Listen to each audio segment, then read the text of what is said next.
అందుకే నమ్మకాన్ని పోగొట్టుకోకూడదు. నమ్మకము పోగొట్టుకునే పని. ఈ యజమానుడు ఇచ్చి వెళ్ళిపోయాడు.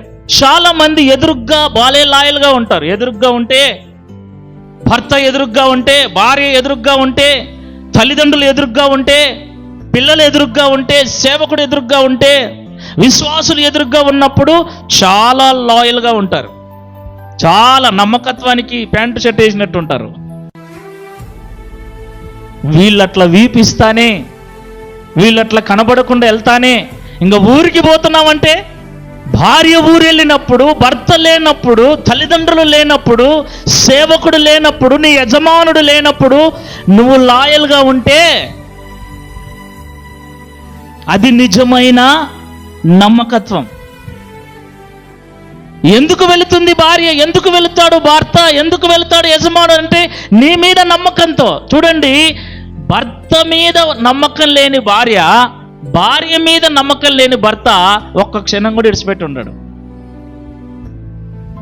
అవునా కదా? నమ్మకం లేదంటే ఏంటి? మన నమ్మకం లేదనకుండా మనం ఏమంటామంటే అనుమానం అంటాం.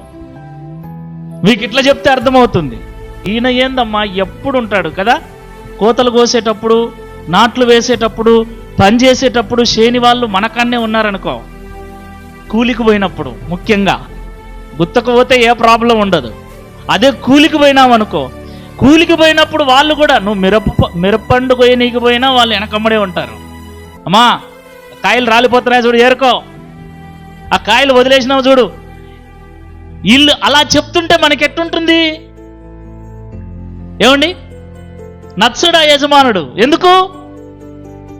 వెనకమ్మడే ఉంటాడు. అసలు ఎందుకు ఉంటాడు వెనకమ్మడే? ఆయన లేకుండా చెట్ల కింద కూర్చొని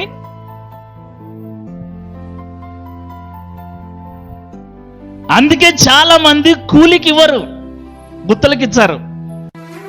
ఎందుకంటే గుత్త పని అనుకో, యజమానుడు ఉన్నా లేకపోయినా మనం చేసేసుకుంటాం కాబట్టి గుత్తలకి ఇవ్వటం ప్రారంభించారు. మిరప పండు కొయ్యడమైనా గుత్తకే ఇస్తున్నారు.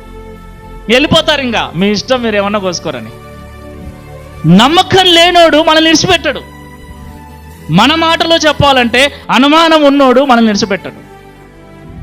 ఎంత నమ్మకాన్ని సంపాదించుకోవాలి? ఎక్కడున్నా నా బిడ్డ, ఎక్కడున్నా నా కొడుకు, ఎక్కడున్నా, నేనున్నా లేకపోయినా నా భార్య, నేనున్నా లేకపోయినా నా భర్త. ఈ నమ్మకము మన బంధాన్ని బలపరుస్తుంది.